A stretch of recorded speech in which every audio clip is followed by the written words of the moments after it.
in the Philippines. So, si Japanese engine. So, kasi Japanese engine, so, ito yung mga panahon na mga pagsakot nila sa Pilipinas. So, kasi, siyempre, nag-war naman yun, di ba? Ito pa sa Manila in 1945, the system was totally destroyed. So, umpisa ng war, so, siyempre, dami yung mga nasira, like building, sirang building, and rail, yung mga rail, nasira din yung mga rail, tranveas, so, nakuha ko itong mga tranveas, so, wala yung nabilis yung pato. So, ayan, wala na nila gumagana pang republiko transportation. So, syempre, war yun, diba? So, wala talaga makitira. So, ano nga ang epekto ng pagwasak ng lungsod? So, syempre, kaya mahirap, diba? Thesis. Picture na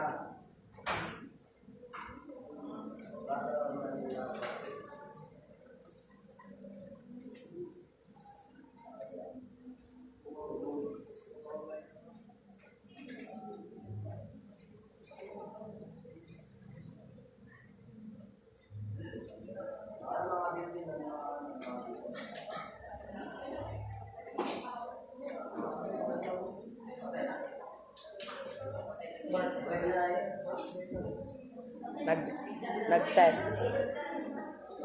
Special quiz sa kitchen. Sa kitchen.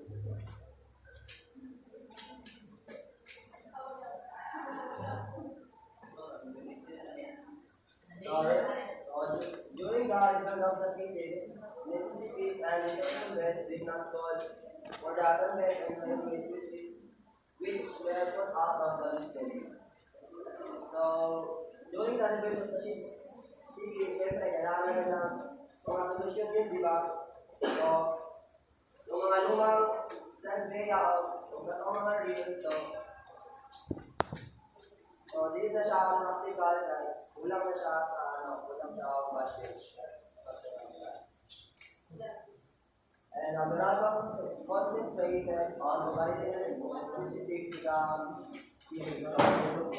while the electricity become a priority to construct cities reconstruction. So, ginagawa nila yun sa mausay na paraan.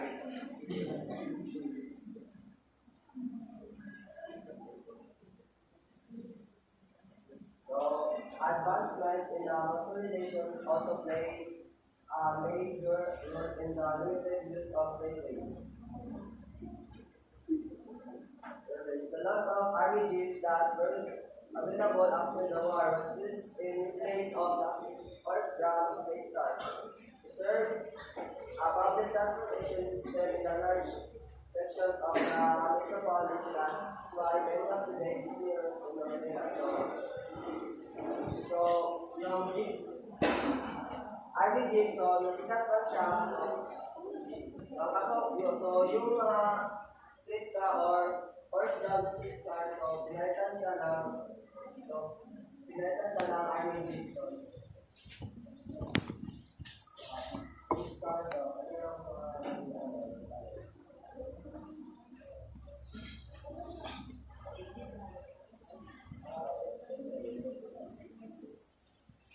Go for restoration. Di ba, way back sa mga gera, so lagan mo itong mga nagugano, so restoration, so following the new belief that the growing metropolitan area can only be sustained by the real path, or with other advanced cities and that urban transit and the business of the government. The government started pursuing the restructuring system under the governance of the practice of the governor of the Manila. So, pagka-restoration restoration pagkakatagan na ito mga diba? So, pagkauban na ito restore, so, nagpala sila o bumili which is ang makasustain na daw katulang rail and business of the government. So, please.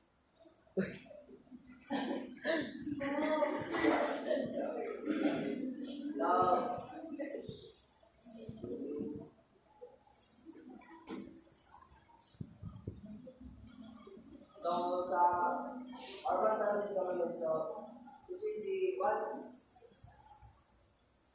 Emerita Marcos naman yung governor sa environment, so, which is siyang nag-pursuing or nagastos sa mga investments. So, siya nag-pursue sa mga sa unang sa pagbuhat sa rail.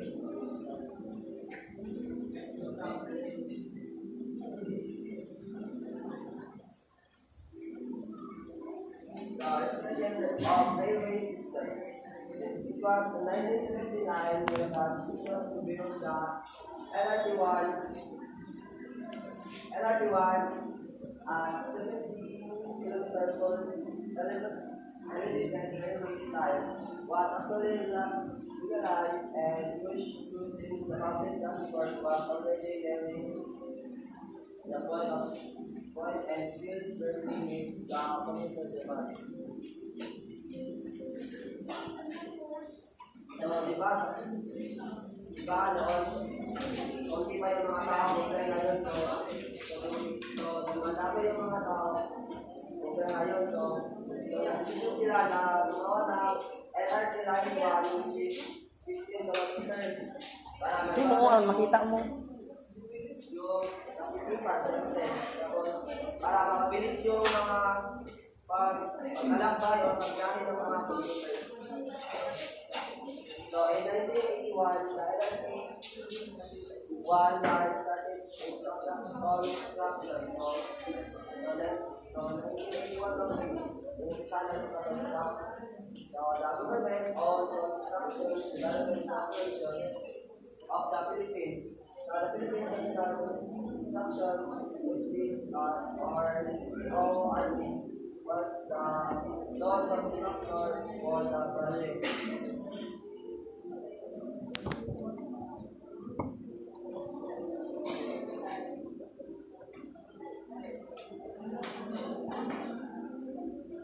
So, pagkatapos daw nila mga yung LRT line ito yung imodo ng pag-unlad ng Pilipinas. So, next, after 4 years, the Australia came back at the petroleum system now controlled by the light. I love you! Tara, Natasha, kitaan. Sit down.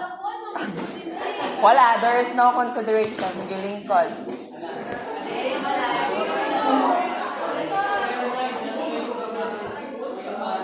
Sige. So during the Spanish regime, why theirs they called restoration of railway system? Di lagi sig tabi. Kapoy kaya kayo mag-report tapos magtabi ka mo.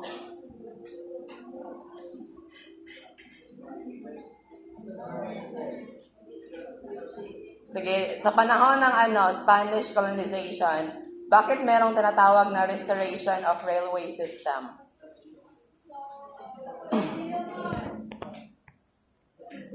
Well, are you going to answer or are you going to remain standing?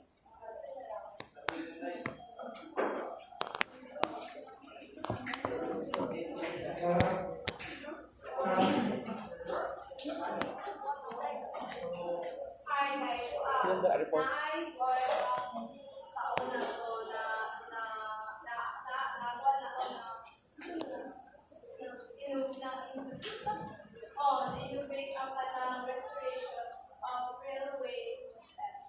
Okay, thank you. So, after 4 years, came back at the So,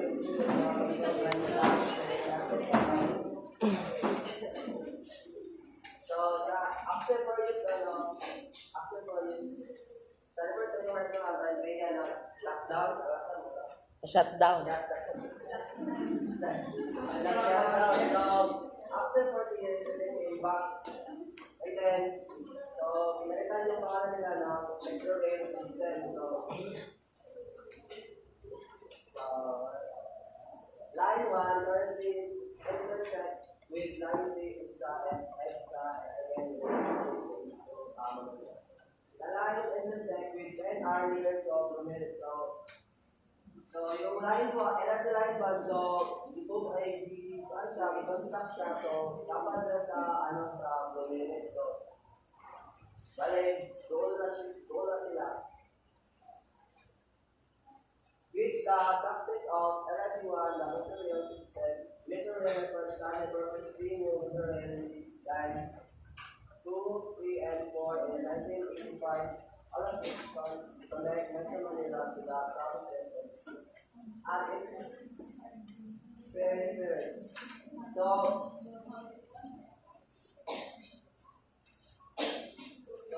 pagka-success na ito, sa LRT1, so, nag-purpose sila ako, pero gusto sila ako,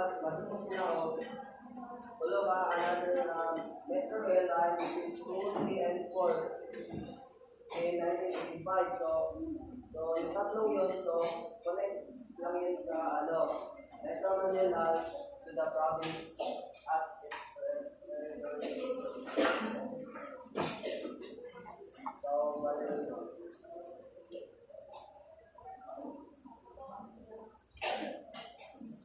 ang LRT1, wala na sa research.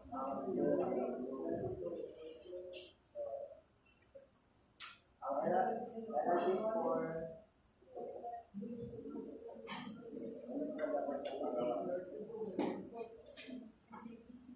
ay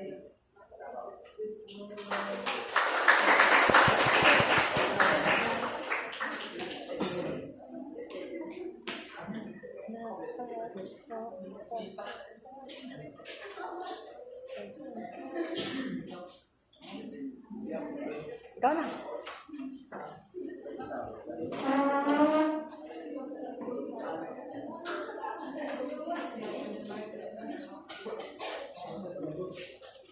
So, good morning, everyone. My report for today is service. In service, we have 4: the commuter rail, the PNR commuter line, the PNR vehicle commuter. The 4th is Metro Rail Transit.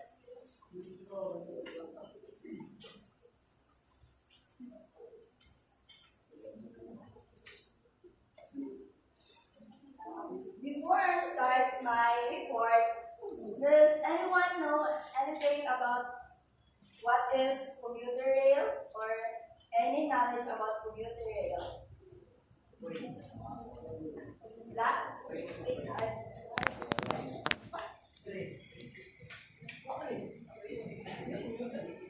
you have any idea?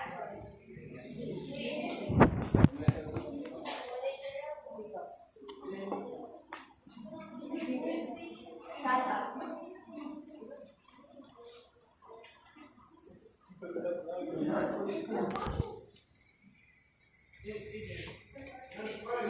Okay.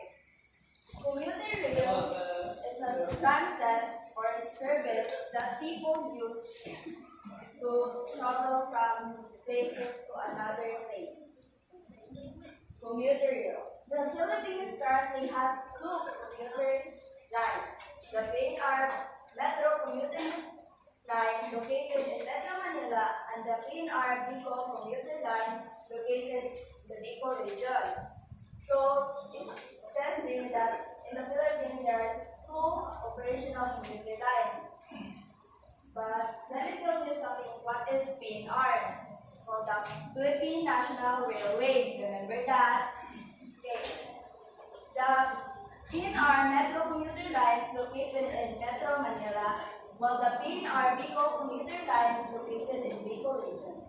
Both of these lines are operated by Philippine National Railway, or PNR.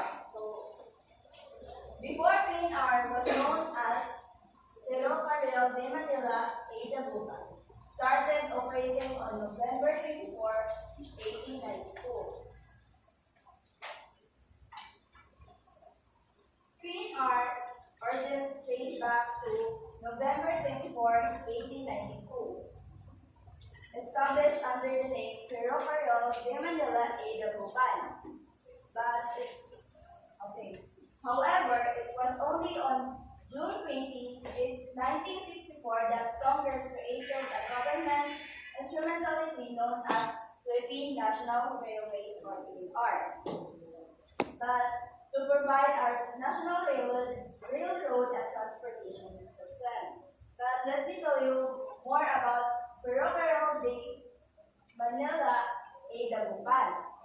So Ferrocarril de Manila AWR, thus name changed to PNR, was part of a broader organization of the expansion.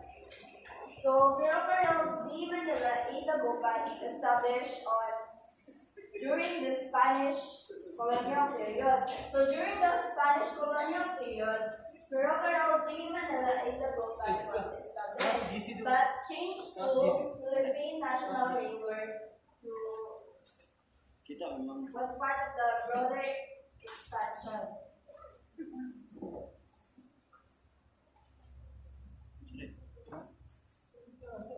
So this is the picture of the commuter line.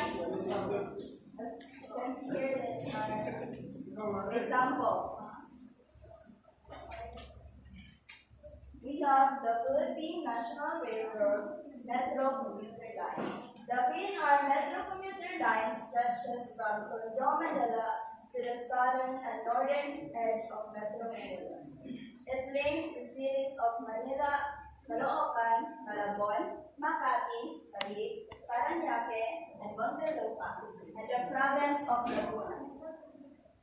So the PNR commuter line is a vital component of the Metro Manila transportation. So the PNR commuter line is people uses this every day. Extends from Tondo, Manila to southern part until the province of Laguna. So the PNR commuter line, there are 31 railway stations with more stations planned to be reopened in the future. So the Philippine commuter line, there are currently 31 stations, but in the future, there are plans to reopen more stations. In the next slide, this is the example of PNR Metro commuter line. So, as you can see here, this is just like the summary launch. This is just the summary of the PNR Metro commuter line. So, as stated in there, starting from Point Tondo, Manila, and there are currently 31 stations, and for future developments, as stated, that there are plans to reopen more stations. So the PNR commuter line, these are the service maps. When you say service map, these are like the stations. The PNR commuter line, one of these are the stations.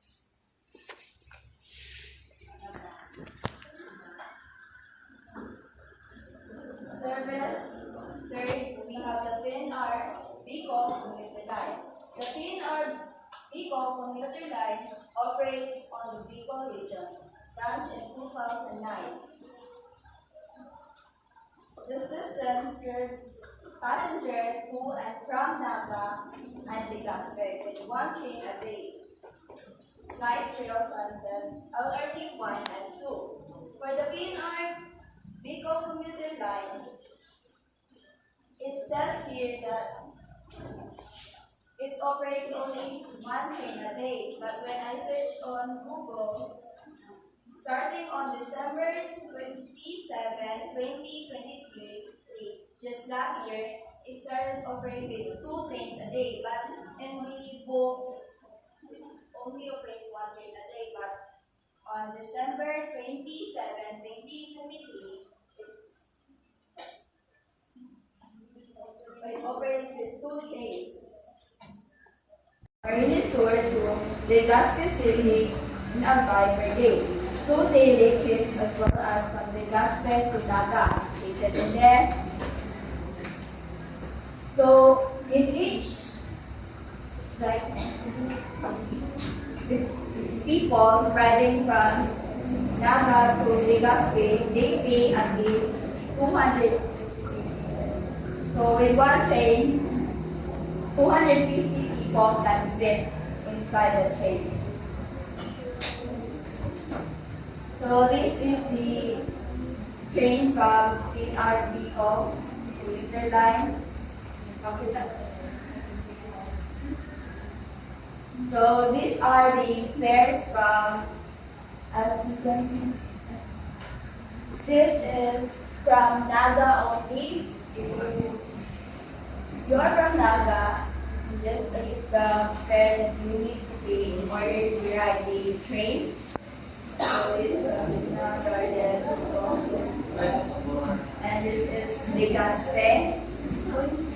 155 pesos. Metro commuter line.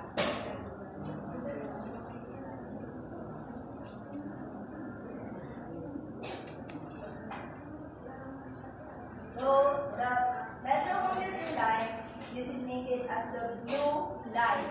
Blue line. The MRT has been a transport mode available to commuters traveling through EDSA for more than a decade, moving about 1 million passengers every month. So the Metro Rail Transit travels to EDSA for more than a decade. 10 years is really a long time. So every month there are million passengers. Serena.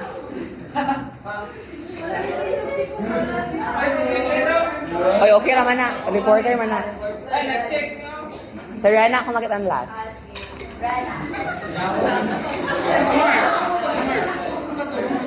I love you. Sabi mo, I love you. Tindog. Ay.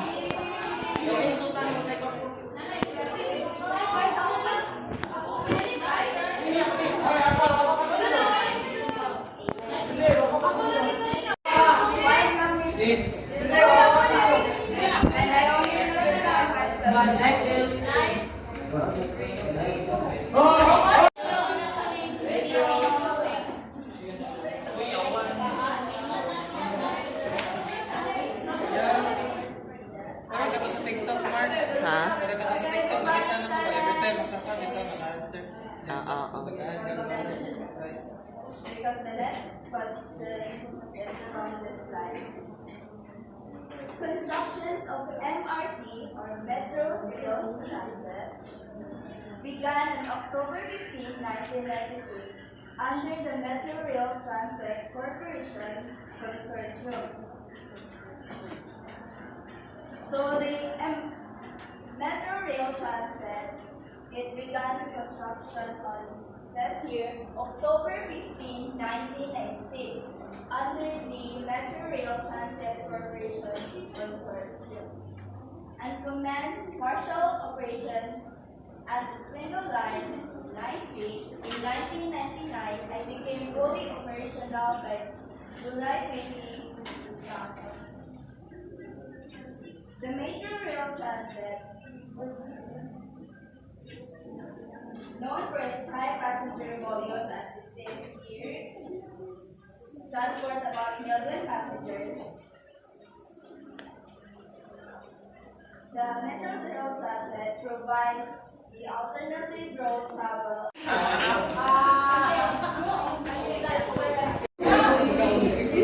We are Now we move to coach struggle.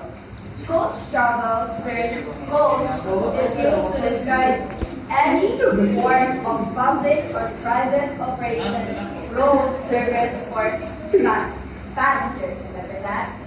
Other than local schedule bus service. Coach travel involves use other than local scheduled services. It does embraces a wide range of tourism events that are sold public both directly and through other sectors in the travel industry. And this may be categorized under the Ay, dito sa ka, oh. Ka-Judy na siya. following headings. After niya kay... After niya kay si Kuan na. International Si... guys. Second, it offers both domestic and international. We have private hire services. Private hire services is renting a coach for your own group or event. So you hire this or rent this bus for your friend or group or for an event or a tour. Ideal for special occasions like wedding or business trips where you need customs transportation. So you hire this for your wedding or for your destination.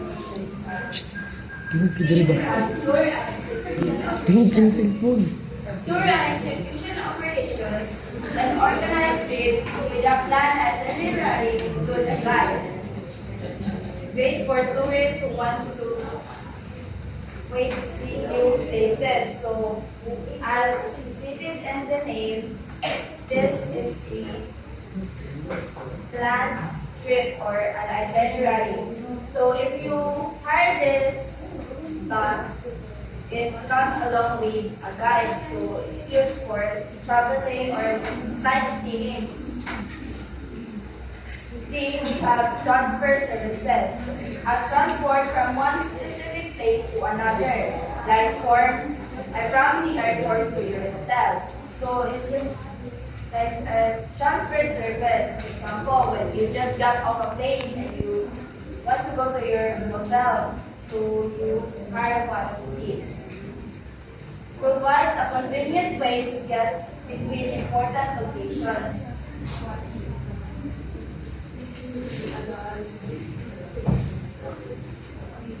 I love you.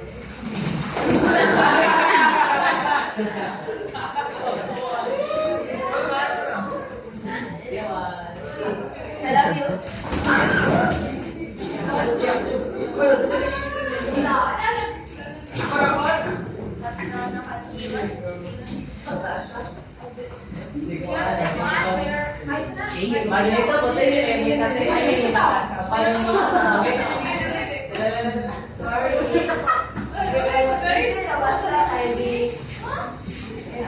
It's because I stayed outside. So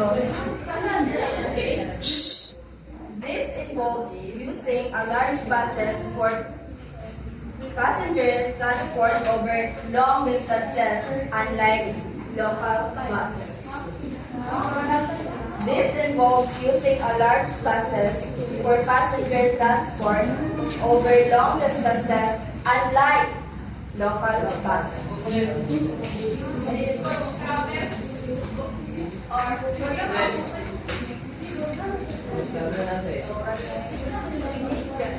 What's your answer? Nobody?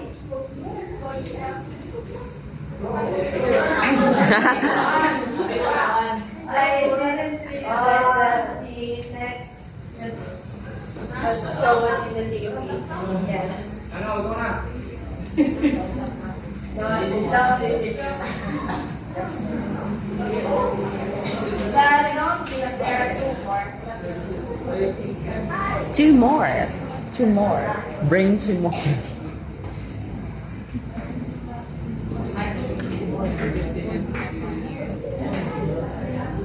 Coach travel long distance coach service provide a cheap and alternative to rail and air travel. As said earlier, it was a cheap compared to rail or air travel. These services have drawn an increased number of tourists at the cheaper end of the market. So it says here it draws an increasing number of tourists because it is cheaper. Tourists can save money, particularly those in younger age group, especially to those travelers who are young and want to travel the world in a cheaper way. In some countries, coach travel remains the mode of transportation of the older traveler. Despite efforts by coach companies to widen their market, but in some countries, coach travel is used by older people, but we are trying to widen their market to accommodate older and younger Tourists. all ages travelers. So this is the example of a coach travel or coach bus. So maybe they are touring or traveling for sightseeing. So this is the example of coach bus without those people. Yeah. So with people and without people. Bus.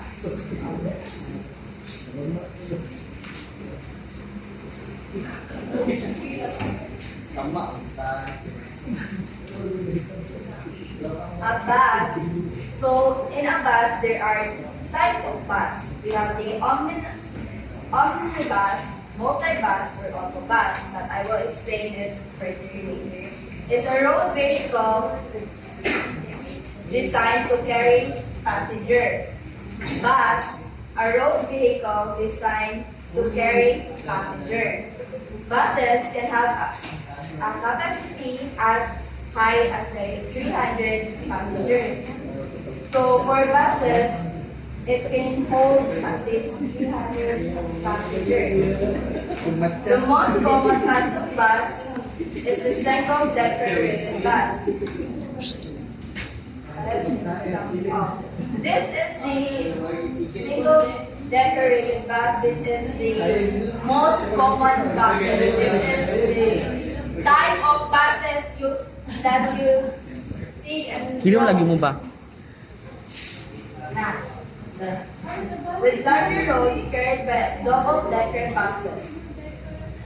For larger roads, this is used. You'll mostly see this in London.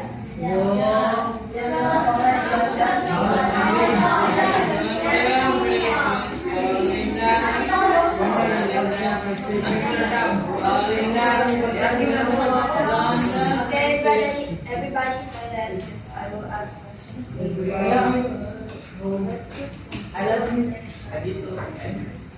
And articulated bus. So this is the articulated bus.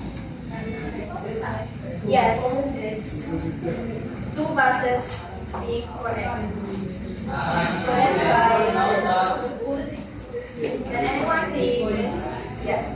This is an articulated bus. Articulated bus has a flexible joint in the middle. This is the flexible joint, making it longer to carry more passengers between 80 and 120 passengers due to extended length. This is the extended length connected by this.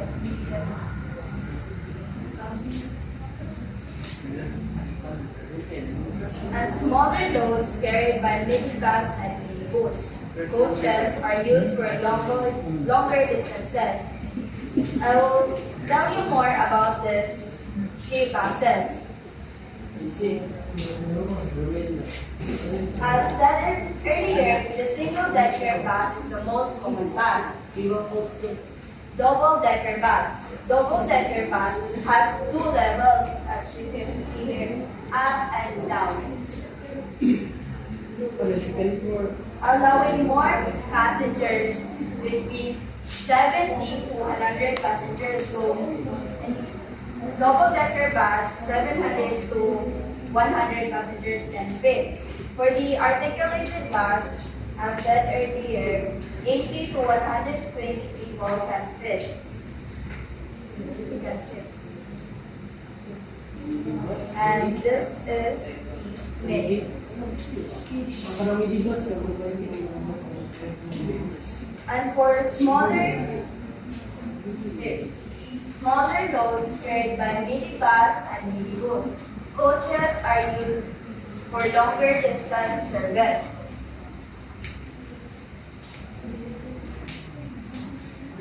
Minibus. Minibus smaller than a standard bus, used for fewer passengers. This is a minibus. It can fit 20 to 30 passengers. It's smaller than a standard bus or the single-decker bus. Bigger. We have the minibus. Minibus even smaller for a number of passengers. So, minibus is smaller than minibus. Minibus can only fit 10 to 20 passengers in one trip. Third, we have the coach bus as coach bus designed for a long distance travel, often more comfortable for a larger and longer trips. So, if you want to travel for a long distance, like travel from Magalian to Davao, I prefer this coach bus because it is more comfortable. So it can fit with 40 to 60 passengers. However, some larger coach buses can hold up to 70 passengers, depending on their specific design.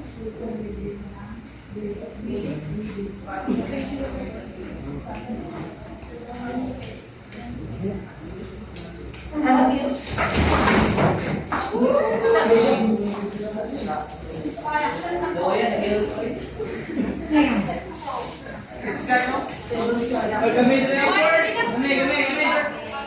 Everybody take a seat.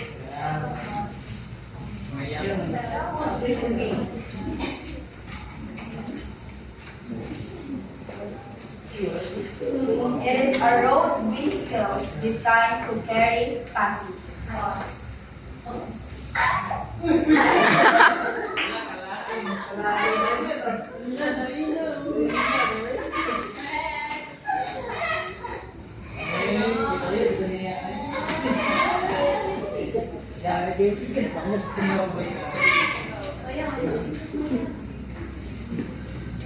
Okay, I forgot. The most busiest questions of them all. Whoever can put their marks, I'm asking you to help me. Whoever puts their hands up first will be the one. Lower. Lower. What is? Ingon siya, ipataas na lang ang kamot niya. Pinsay mo na taas ang kamot. Whoever puts their hands up first.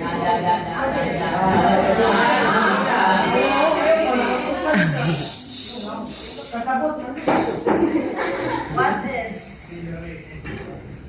You put your hands first after I says 1, 2, 3. Go. Okay? Understand? Okay. What is the meaning of P and R? Ay! Not yet. Wala pa. 1, 2, 3. Katao, si Duran. Si Duran.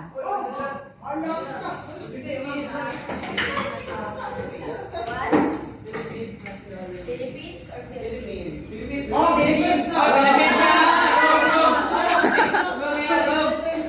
What's your final answer? Philippines?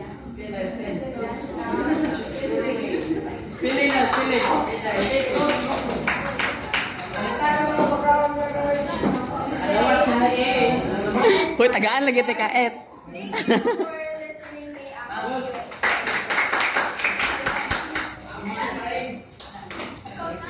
I love your final answer. Last mang kakuan, Stephen. Ah.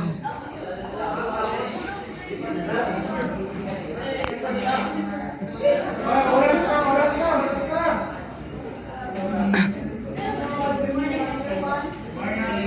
Types of bus.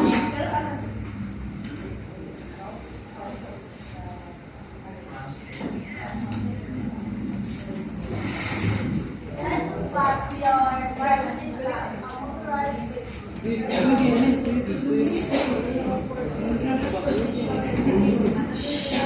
High levels of safety,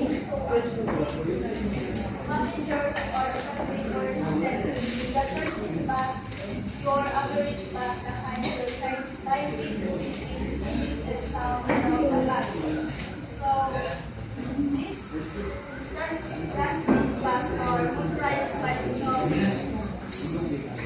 designed for city transportation, lifting, standing or seated passengers, with speed no exceeding high levels.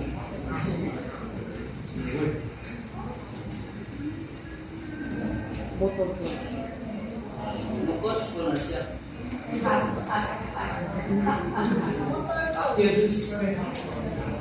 A bus type built for intercity or international transportation of city passengers over medium and long distance, as the point distance are fewer than and further between. Between.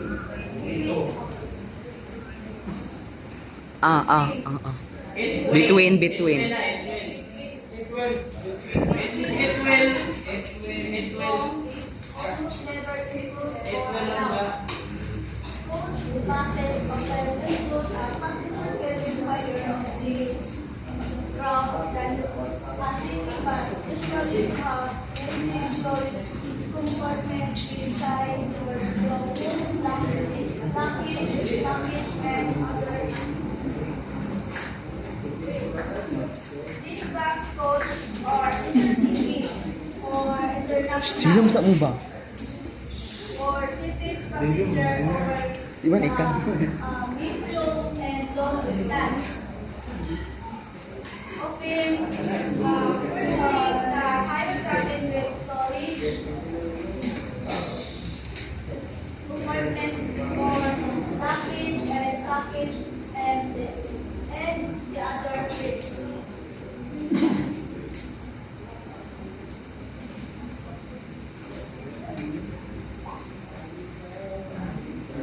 Rigid bus.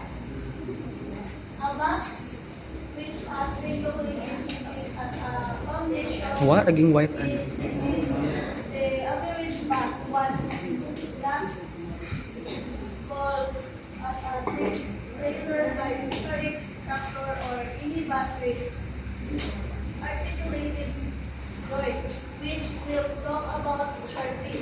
A rigid bus may be a single-decker bus or a double-decker bus, which is bus with a single compartment to accommodate passenger above the main one on the ground level. These buses are rigid. This type of bus is rigid bus. Those are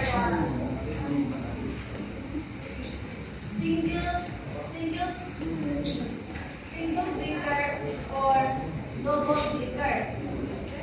Rigid bus is bullet. And as also trailer or has isolated joint to passenger above to mean the ground level sa mga passengers.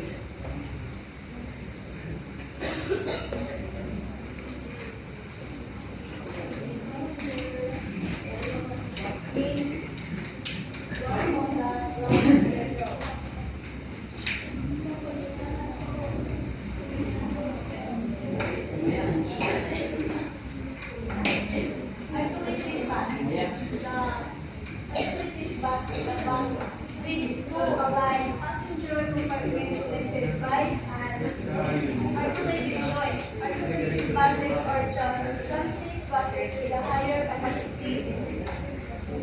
Articulated transit buses with higher capacity or wheelchairing two aligned passenger also compartment connected by the articulated bus.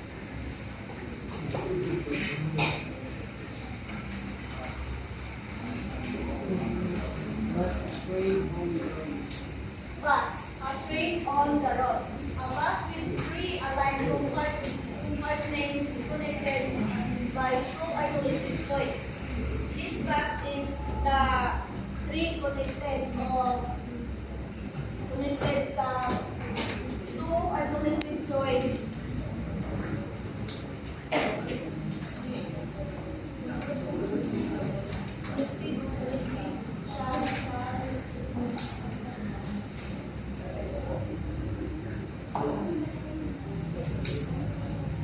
This is the minibus, motorized vehicle made for transporting about 1,000 passengers or more or less.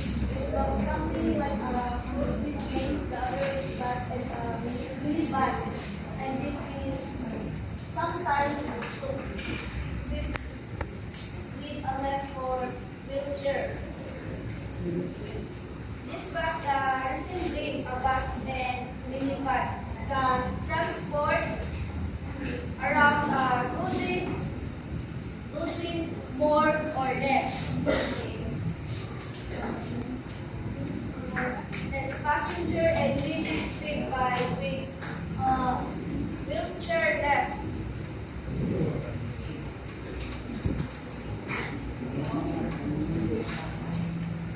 So this is the biggest companies in the Philippines.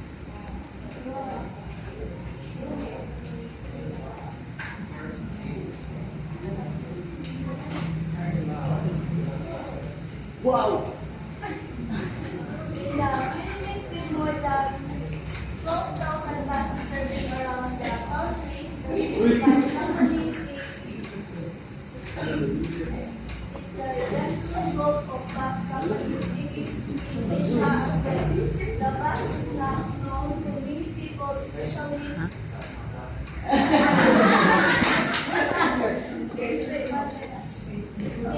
Sige, go.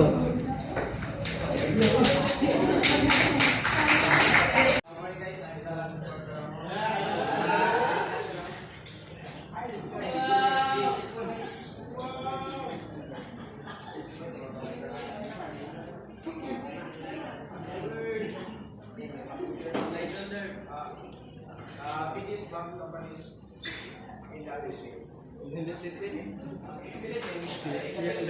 More than 12,000 buses serving around the country. The biggest bus company is the Repsol Group bus company, and it is the biggest bus company in Asia as well. The bus is not known to many people, especially because we have primarily bus companies in Luzon, where the capital city of the Philippines is located. But instead, the company majorly operates in Visayas and Mindanao, owning bus like Series, Boulevard, Gold Card, Patriot Express, and Rural Transit of Mindanao. Ay.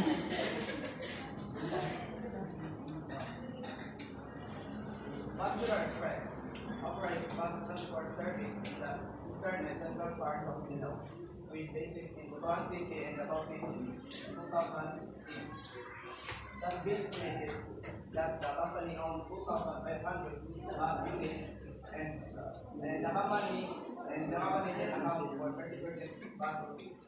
So the Motorcoaches Express has 2,500 bus units and it operates in Butuan City and Davao City, and it has 30% bus routes in Mindanao.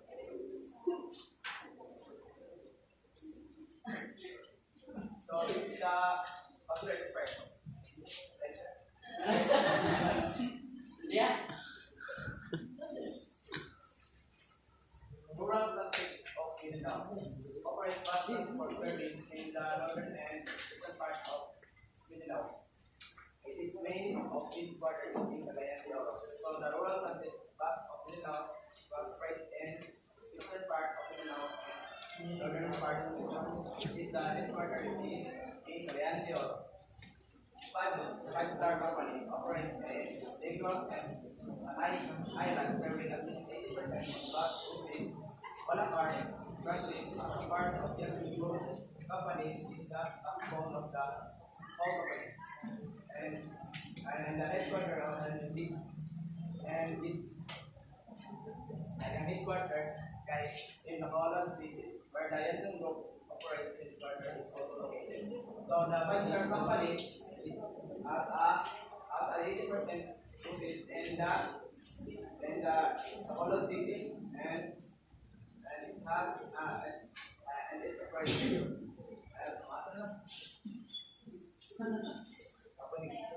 so this is the roller transport. I can see something now.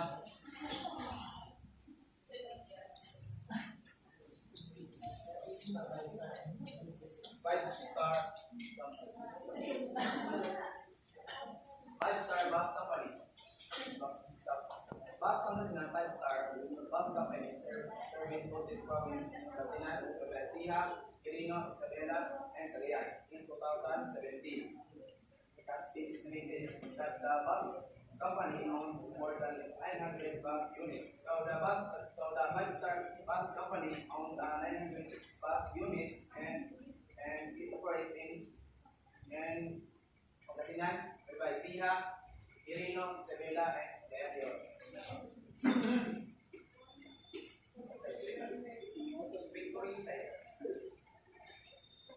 One of the largest regional bus companies operating in the Philippines.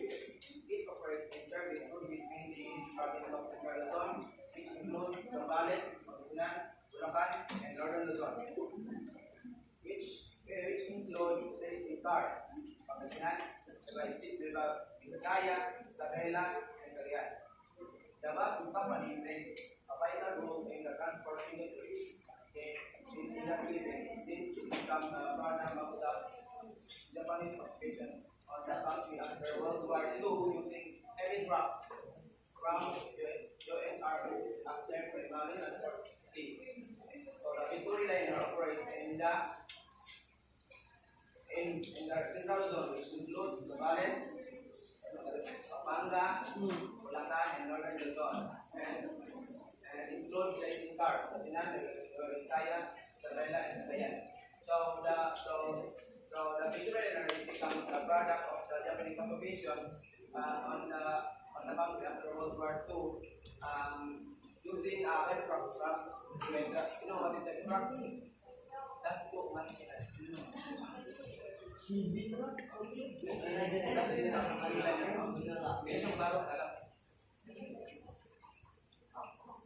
taxi cab.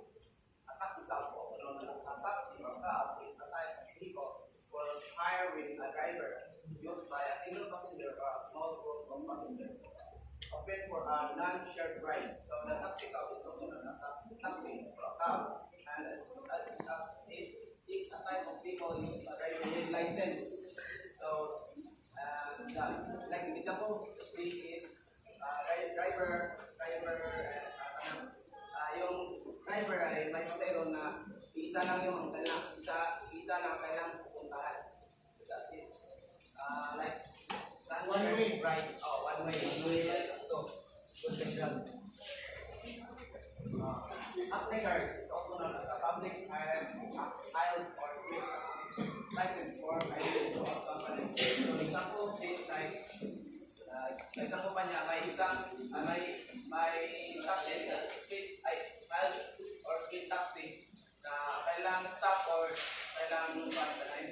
inahatid sa ibang kumpanya. O, like hiring throughout companies. Private hire vehicle, also known as a minicab or private hire taxi license for free booking. And the meaning of this is the passenger must book before the driver is escorted to her destination. So this is the private hire vehicle.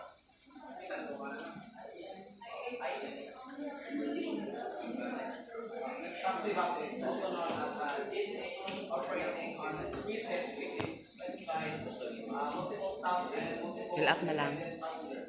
Damoy papel. as we all know, Ay. you all know what is the jeepney, so do not explain it.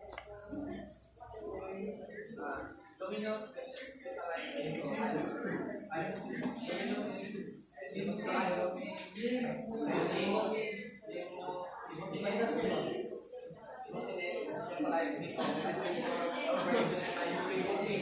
so the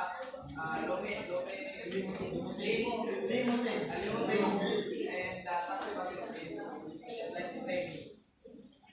Okay.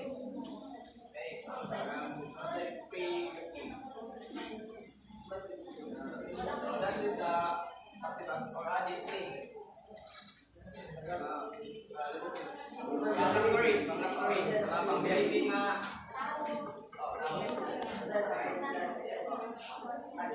Private car, undoubtedly, increase a private car ownership has done more to base travel habits than any other factor in which has provided the community in particular with new freedom, with opportunities to take day instruction as well as number three, but just in either form of transportation. Private car have some backlogs such as pollution and so the increasing of the private car ownership has a chance to grow significantly because through private car we can road trip or travel anywhere we want. But in private car there have some backlogs like pollution and congestion. For example of congestion is traffic. The private car cause traffic, especially in the cities. And the pollution is black smoke. So that's all. I hate you.